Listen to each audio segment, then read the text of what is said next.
Hello? Magsishoot sana ako eh. Bigla man na gano'n yung bubong. Yung bubong natin bigla parang may naglagabog sa taas. Magsishoot sana ako eh.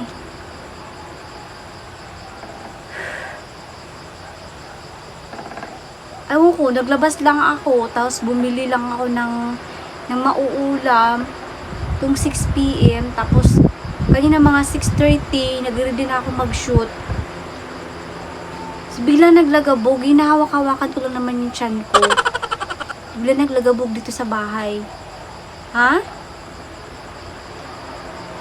Oo, naglagay na ako ng bawang. Tsaka asin. Asin. Di ko na sinaboy. Kasi baka maubos na naman ng isang natin ng nakaraan pa tayo isang hagis ng asin sa buho. Isang kilo na tayo ng asin eh. Sasaya na, kanilay ko na sa plastic. Ha? Ayun! Jesus! Jesus! Gago ka ah. Gago ka, hindi ka na kontento sa 1 kilong asin ah. Kasi pang tirahin mo ang nilagay ko sa plastic ah. Gago ka.